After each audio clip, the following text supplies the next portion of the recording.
Halo, Assalamualaikum. Hari ini aku mau ngeresum lagi hasil belajar sebulan tentang admin sosial media dengan tema Instagram marketing organik.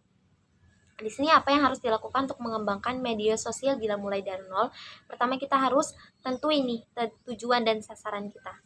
Nah, sebelum tentuin ada langkah-langkahnya. Mulai dari mana? Yang pertama kita tentukan tujuan dari akun media sosial kita. Kedua, tentukan sasaran audiens yang ingin dijangkau.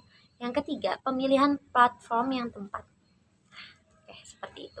Nah, kayak apa aja? Kayak contohnya untuk tentuinnya, kita meningkatkan penjualan kah, untuk menemukan komunitas. Kalau tentuin sasarannya, kita untuk usia dewasa kah, orang tua kah, terus untuk Gen Z atau milenial. Yang ketiga, kita pilih platform yang tepat. Kita mau mungkin platformnya kayak misalkan mau di Instagram, mau di TikTok, kayak gitu.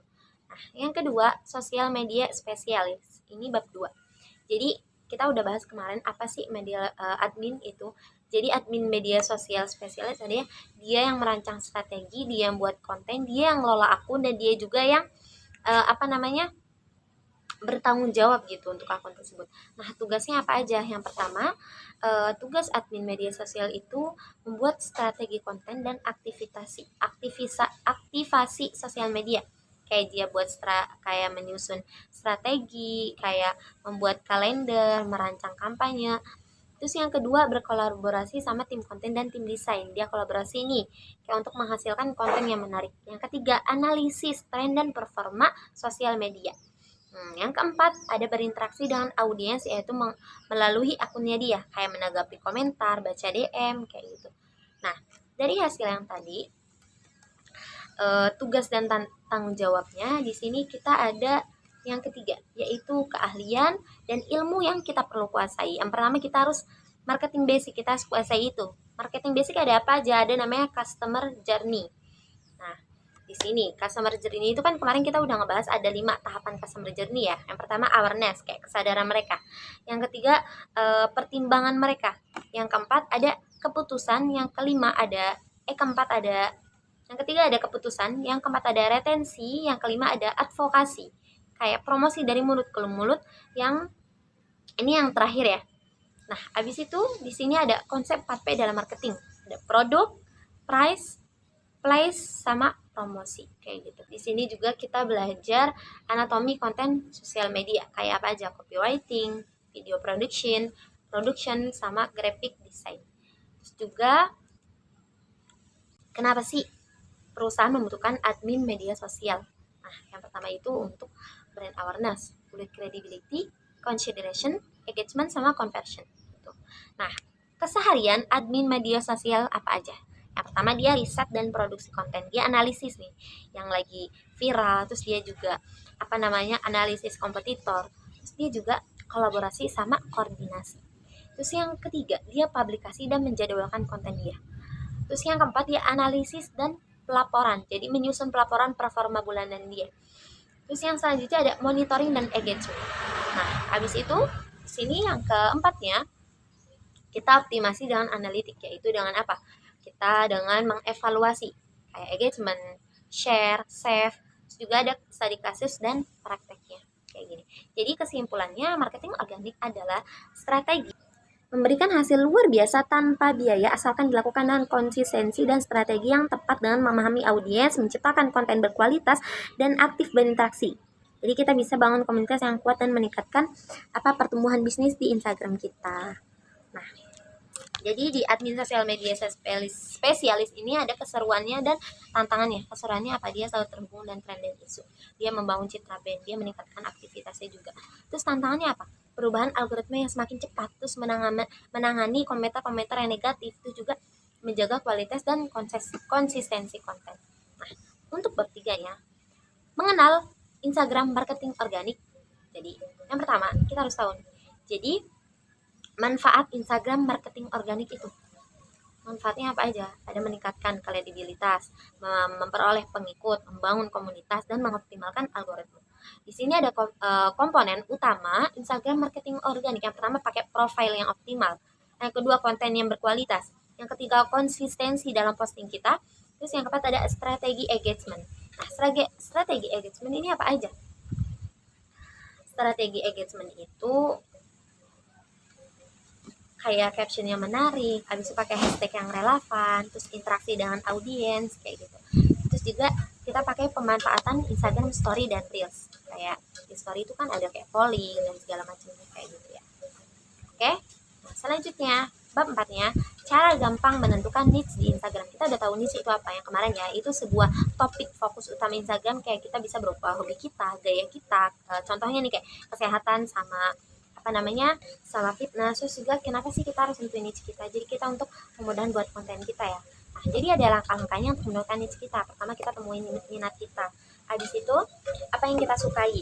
Terus juga kita harus riset pasar dan kompetitor kita. Terus kita harus kenali target audiens juga. Terus juga ada contoh niche yang populer, kalian bisa lihat di sini ya. Personal, edukasi, lifestyle. Jadi kesimpulannya, menentukan niche Instagram bukan hanya tentang memilih topik yang kita suka, tapi juga menemukan keseimbangan antara minat, keahlian, dan kebutuhan audiens. Dengan niche yang luas, jelas strategi yang tepat, akun Instagram kita bisa lebih berkembang dan efektif kayak gitu. Nah, oke. Bab 5-nya, membuat identitas visual untuk brand di Instagram. Kayak apa aja? Yang pertama, kita mengenal identitas kita itu dengan apa, kayak logo, warna, tipografi, gaya desain. Terus kita harus menentukan identitas visual brand, kayak tentukan nilai dan kepribadian brand kita. Pilih warna brand kita, pilih tipografi, terus kita buat panduan visual kita. Nah, menerapkan identitas visual itu dengan apa? Desain feed yang konsisten, terus gunakan filter dan preset yang sama, buat template untuk story, kayak gitu. Jadi kesimpulannya, membangun identitas visual yang kuat di Instagram memerlukan konsistensi dan strategi. Dengan memahami elemen-elemen visual dan menerapkannya secara efektif, brand kita akan lebih mudah dikenali dan memiliki engagement yang lebih tinggi. Oke. Di sini selanjutnya ada cara membuat dan mengonversi akun Instagram kita menjadi akun bisnis. Bisa dilihat ya, ini kayak cara-caranya. Kalian bisa lihat di sini cara-caranya, sepertinya udah banyak yang tahu ya. Jadi kesimpulannya adalah mengonversi akun Instagram kita pribadi menjadi akun bisnis memberikan banyak keuntungan, terutama bagi kita yang memanfaatkan platform ini untuk keperluan profesional dan fitur tambahan seperti ada insight, iklan, dan lebih mudah menjangkau audiens yang lebih luas dan meningkatkan efektivitas strategi pemasaran kita. Habis itu pentingnya akun profesional dan Instagram bisnis dan kreator. Kita bisa dilihat ya di sini. Kalau misalkan akun bisnis untuk perusahaan kecil, usaha, brand yang perlu memperluas jangkauan. Kalau akun kreator ditunjukkan untuk kayak influencer, content kreator, artis, atau public figure. Jadi manfaatnya itu ada banyak ya untuk ke sana. Kita bisa lihat kayak dari insight, kita ada mengetahui demografi. Habis itu ada tombol kontak dan informasi bisnis, ada fitur shopping, monetisasi, terus kategori akun yang jelas kayak gitu. Ini ada perbedaan akun bisnis dan kreator. Nah, kayak gitu. Jadi, beralih ke akun profesional di Instagram memberikan banyak keuntungan baik untuk bisnis maupun kreator. Dan fitur tambahan seperti tadi, insight, iklan, dan monetisasi, pengguna bisa lebih mudah mengembangkan akun mereka secara strategis. Nah, cara menggunakan kata kunci di Instagram profile pendahuluan. Profile ya. Kayak kita harus tahu ya, kata kunci itu kan keyword yang kemarin tuh. Istilah yang sering dicari untuk para pengguna gitu, untuk kunci yang relevan di akun profil kita. Jadi peluang lebih besar gitu kalau kita lebih muncul di pencarian dengan pakai kata kunci. Yang pertama tuh kita pakai nama pengguna atau username, terus nama bio kita. Habis itu kategori akun kita, hashtag, dan kata kunci di bio. Terus ada link dan call to action kayak gitu. Terus ada link optimasi kata kunci untuk profil Instagram. Kayak gitu. Kita gunain bahasa yang gampang dicari sama audiens. Kita kombinasikan ya. Jadi, menggunakan kata kunci di profil Instagram dengan tepat dapat meningkatkan visibilitas dan peluang akun ditemukan oleh lebih banyak orang, dapat mengoptimalkan bagian-bagian penting seperti nama, bio, kategori, dan hashtag kayak gitu. Oke, sekarang pertanyaan kedua. Ini cara bab satunya, cara mengatur bio Instagram yang lebih menarik dan menjual di sini. Yang pertama itu adalah, kalian tahu kan kalau bio Instagram itu adalah kayak pintu masuknya orang-orang gitu, pintu masuk untuk melihat akun kita. Kesan pertama yang diberikan ke pengunjung kayak bio kita yang menarik itu bisa meningkatkan jumlah followers dan engagement. Pertama itu kita harus pakai nama profil yang jelas, terus kita deskripsikan singkat menarik. Ketika kita gunakan kata kunci yang relevan. Yang keempat, kita gunakan emoji secara strategis. Yang kelima, kita tambahkan call to action. Yang keenam, kita tambahkan link yang biasa suka link ada di bio ya. Kayak contoh-contoh bionya di sini ada contoh-contoh bio menariknya ada 3. Nah, habis itu kayak tips tambahan bio kita yang lebih menjual. Pertama kita gunakan font unik kan. Habis Habis itu kita tampilkan keunggulan atau unique selling point, USP. Jelasin kenapa audiens itu harus ngikutin kita, kenapa mereka harus beli produk kita. Dari bio aja harus udah kelihatan gitu ya.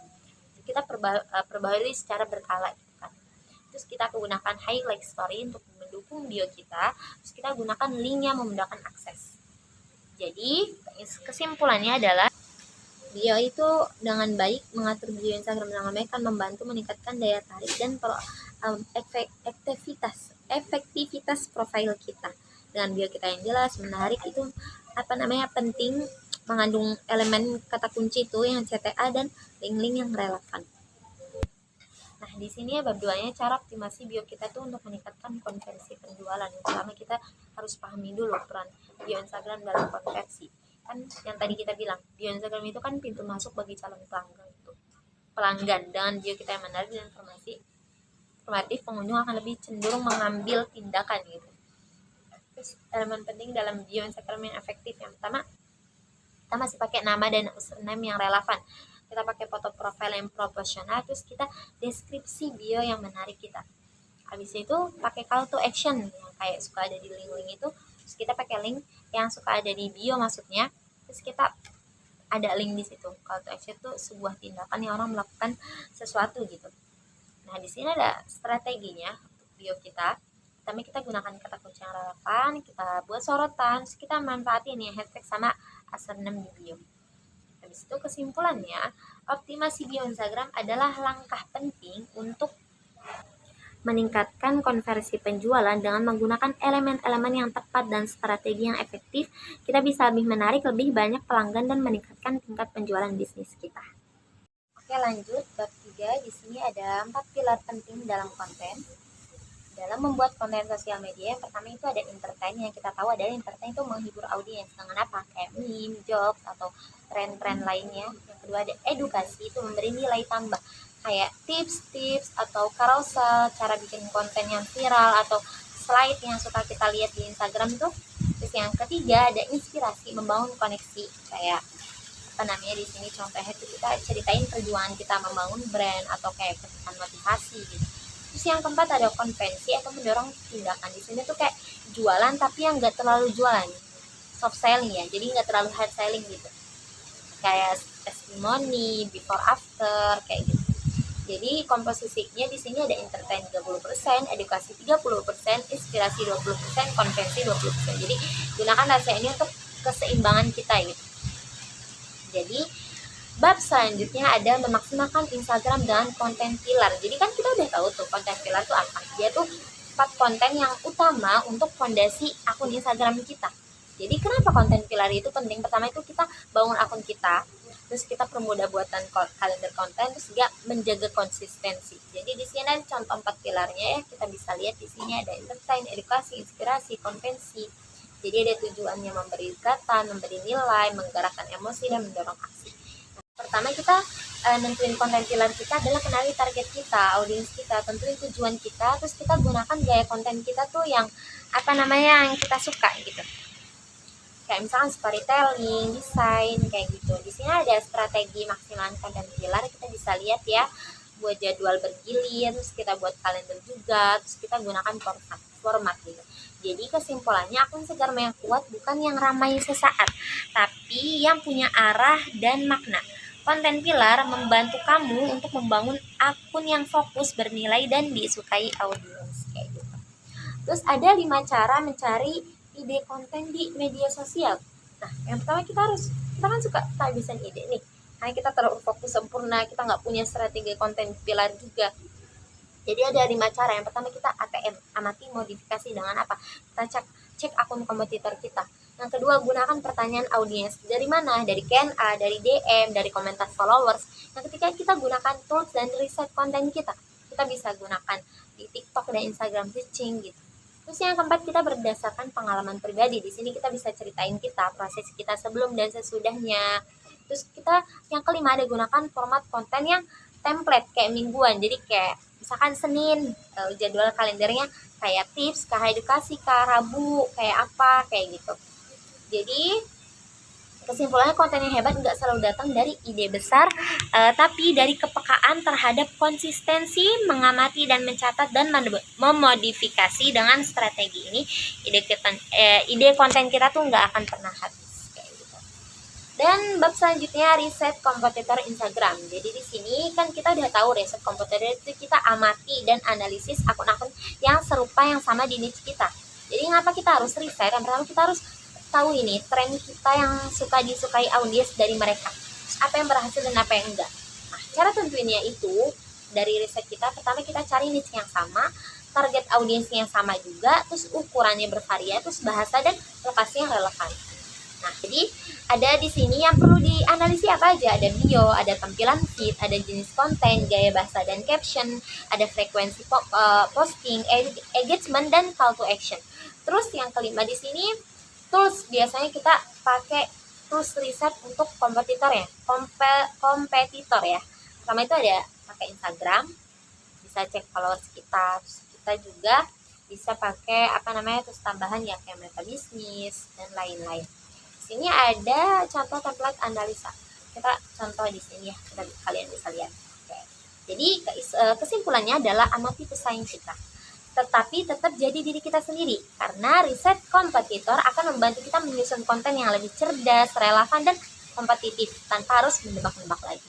Kayak yang selanjutnya, strategi meningkatkan jumlah followers Instagram secara organik. Kita tahu kan, followers Instagram itu apa sih secara organik? Jadi itu tuh orang yang akun kita itu secara sukarela. Jadi mereka tuh tertarik karena akun kita tuh bernilai dan bervalue. Nah, yang pertama itu adalah kalau misalkan keunggulan followers organik itu mereka lebih aktif interaksi, lebih loyal gitu. Jadi yang pertama kita harus gunakan profil Instagram kita.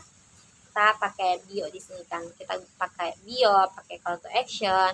Terus yang kedua, kita buat konten yang bernilai secara konsisten. Kita gunakan 4 pilaran tadi. Terus yang ketiga, kita gunakan reels. Biasanya kan reels itu lebih banyak jangkauannya ya. Yang keempat, kita gunakan hashtag yang relevan dan cerdas. Kita gabungkan nih hashtag yang besar, yang kecil, yang menengah, yang sesuai niche.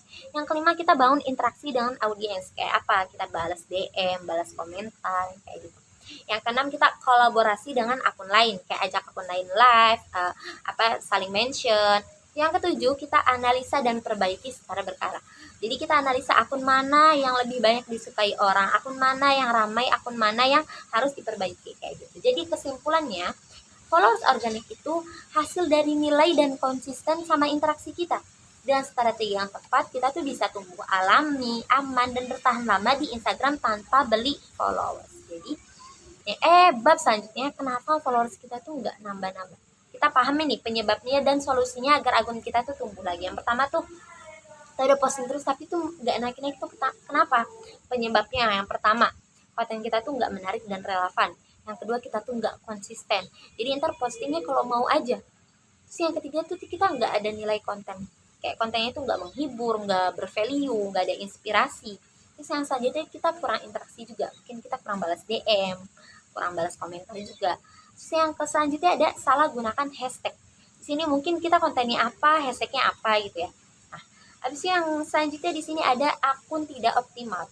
Kayak bionya nggak jelas, call to action-nya tuh nggak ada, tampilannya nggak menarik. Terus yang selanjutnya ada tidak gunakan format konten populer. Kita nggak pakai reels, nggak pakai story, kita juga nggak pakai 4 pilar itu. Jadi caranya adalah kita evaluasi ya. Di sini bisa dicek ya evaluasinya.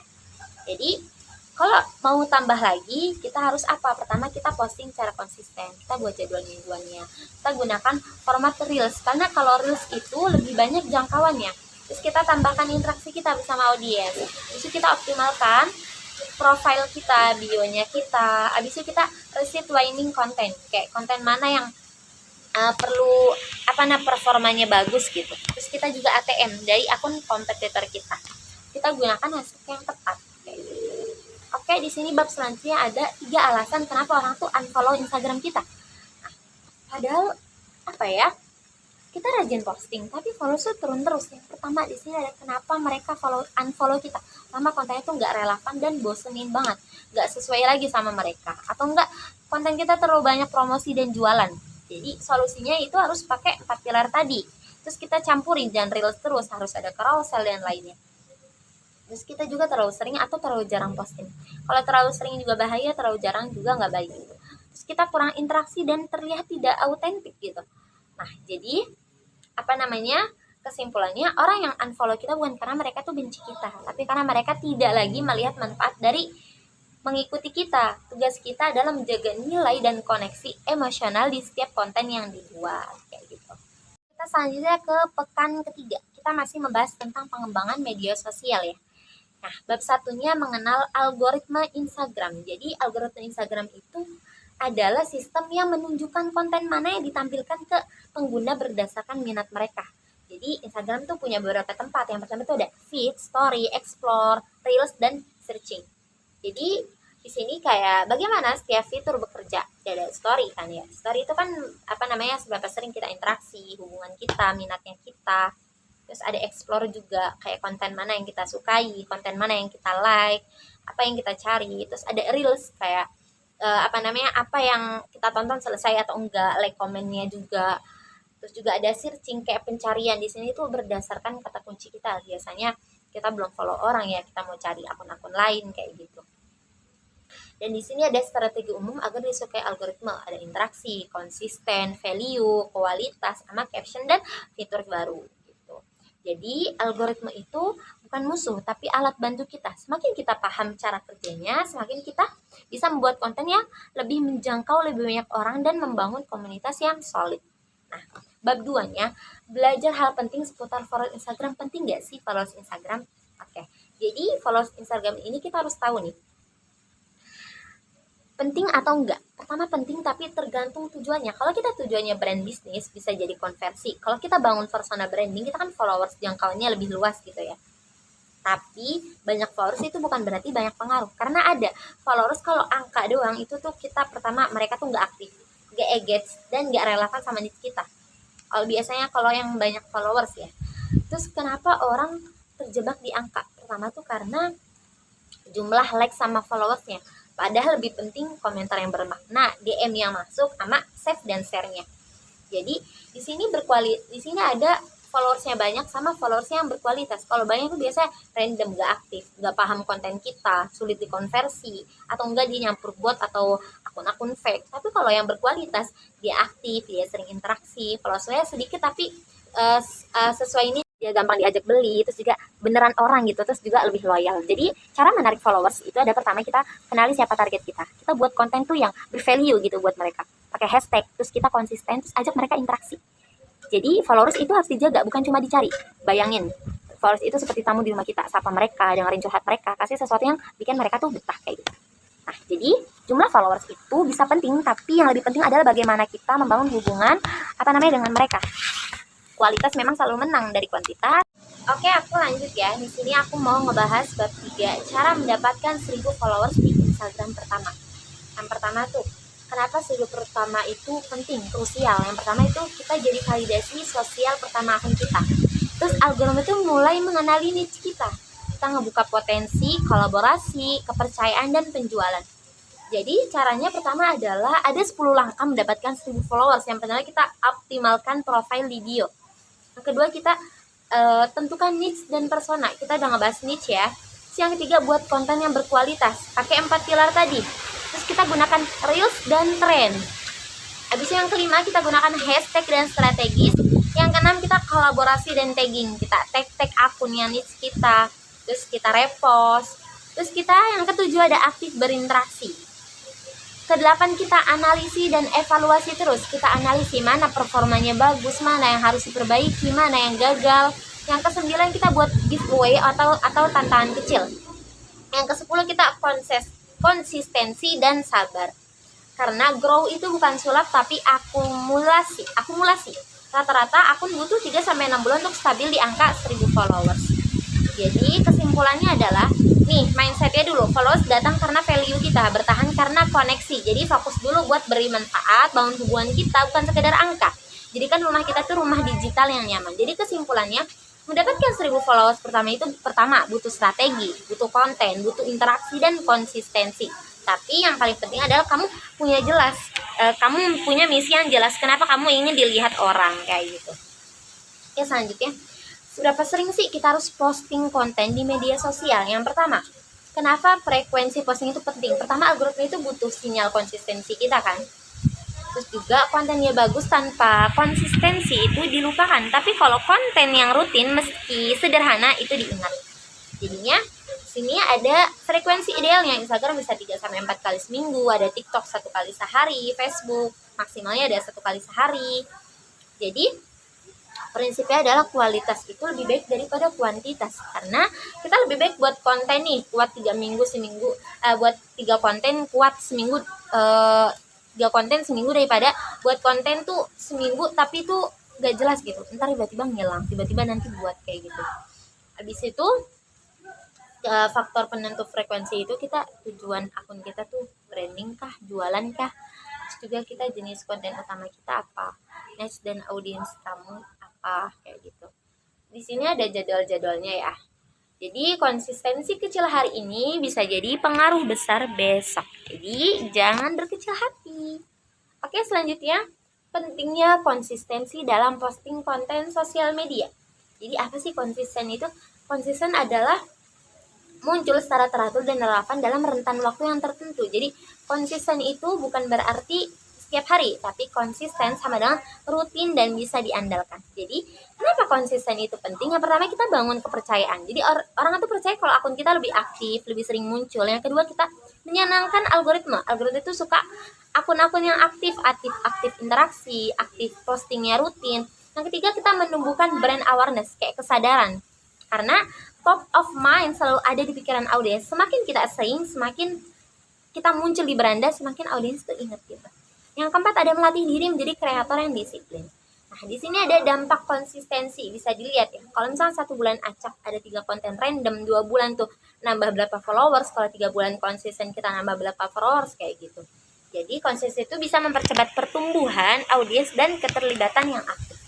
Nah, pertama itu adalah tips menjaga konsisten kita. Pertama, kita gunakan template konten, siapkan konten cadangan kita, terus kita gunakan tools. Terus habis itu konsisten itu lebih penting daripada viral. Kenapa? Karena kalau kita viral itu kan bisa bikin kita dikenal, tapi konsisten bikin kita lebih percaya dan diingat. Tanpa konsisten, audiens tuh lupa, algoritma tuh turun dan reputasi kita nggak terbentuk. Nah, jadi mereka yang konsisten menang, bukan yang paling heboh. Media sosial itu bukan cepat atau lambat, tapi soal bertahan dan diingat. Terus selanjutnya, lebih baik mana? Konten carousel atau reels di Instagram tahun 2025. Jadi tren Instagram tahun 2025 itu apa sih yang sedang naik daun? Pertama itu ada reels, tetap jadi prioritas utama di algoritma. Sini ada format ya, perbandingan antara konten carousel dan vs yang reels. Jadinya mana yang lebih baik? Tergantung. Jawabannya tergantung tujuan kita. Kalau kita edukasi mendalam itu kita pakai carousel. Kalau kita brand awareness atau pengenalan atau reach itu pakai reels. Terus kalau menjual produk itu kita bisa pakai kombinasi lah. Terus juga untuk hasil maksimal kamu tuh nggak perlu milih salah satu, tapi kamu bisa kombinasikan dengan cerdas kayak gitu. Jadinya kesimpulannya di 2025 ini reels itu jangkauan, carousel itu kedalaman. Jadi kalau ingin dikenal luas, reels ingin dipercaya dan diingat itu carousel. Jadi keduanya itu sesuai kebutuhan dan strategi kita. Oke. Bab selanjutnya, cara agar reels banyak yang nonton dan views tuh meledak di Instagram. Nah, kita harus paham dulu nih. Yang pertama kita harus paham algoritma reels 2025. Kita bisa explore, kita bisa mencari di tab reels, terus juga algoritma itu bisa mempertimbangkan interaksinya, waktu nontonnya. Nah, ada 7 cara agar reels kita banyak yang nonton. Yang pertama, hook di 3 detik pertama. Yang kedua ada gunakan tren dan tapi dimodifikasi gitu. Yang ketiga kita gunakan subtitle. Yang keempat kita buat konten bisa yang ditonton berkali-kali gitu. Terus yang kelima kita durasi yang efektif, bisa 7-15 detik atau paling maksimal tuh 30 detik.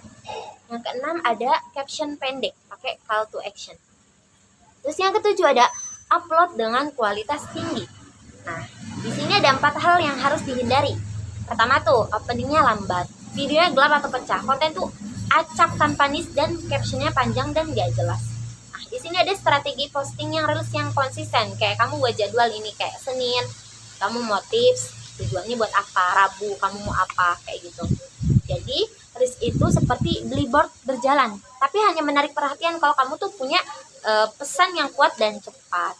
Jadi Reels itu bukan yang banyak ditonton, bukan cuma tren, tapi bagaimana kamu mau buat orang tuh nonton sampai habis, bahkan sampai berkali-kali kayak gitu.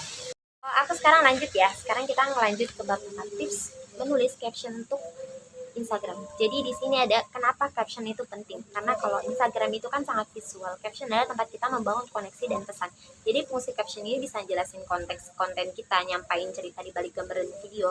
Terus yang kedua, prinsip dasar caption yang efektif. Jadi jelas, mudah, nggak terlalu panjang. Terus ada ajakan CTA-nya. Terus yang ketiga, struktur caption yang menarik itu ada hook.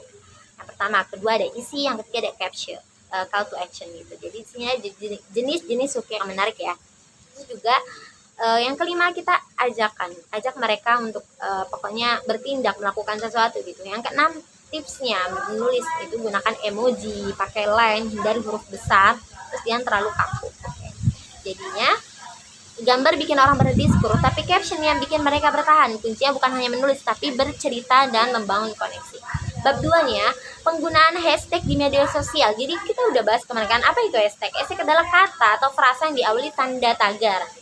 Kayak fungsi hashtag di media sosial itu apa aja? Jadi menjangkau audiens baru, mengkelompokkan konten, optimasi algoritma, terus untuk brand awareness di sini.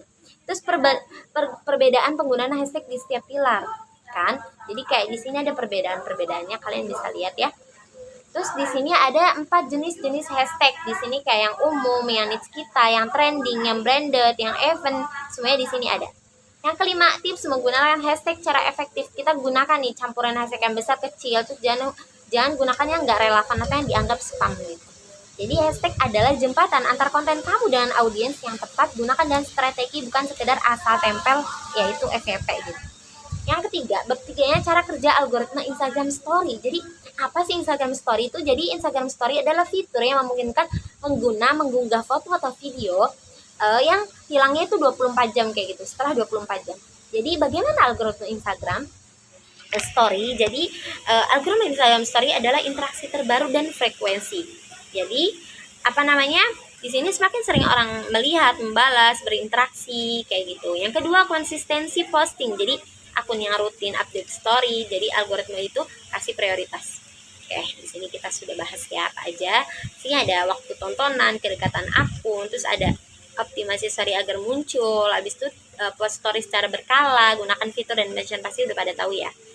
Jadinya algoritma story lebih suka akunnya ngajak ngobrol, bukan cuma pamer. Jadi semakin kau bahkan bikin followers kamu ikut terlibat, semakin tinggi juga visibilitas story kamu. Fokuslah pada keterlibatan, bukan hanya kuantitas. Jadi bab selanjutnya, apa itu giveaway Instagram dan dampaknya untuk akun kamu. Jadi giveaway Instagram itu adalah strategi promosi yang dimana pemilik akun itu memberikan hadiah gratis kepada pengikut yang mengikuti aturan kayak biasanya untuk meningkatkan interaksi kayak gitu. Jadi contoh giveaway-nya itu adalah dengan follow akun. Intinya kita saling memberi manfaat gitu ya. Jadi tujuannya itu banyak, bisa menambah followers, meningkatkan engagement. Sini ada jenis-jenis giveaway ya, ada giveaway biasa, challenge, kolaborasi, engagement gitu. Jadi ada dampak positifnya. Kalau kita adakan giveaway itu bisa naik jumlah followers kita secara cepat. Terus peningkatan ekspor dan akun lewat tag dan mention kita. Terus ada dampak negatif ya di sini. Salah satunya followers kita tuh nggak tertarget. Jadi engagement itu biasa drop setelah giveaway selesai. Terus potensi unfollow tuh lebih besar kayak gitu.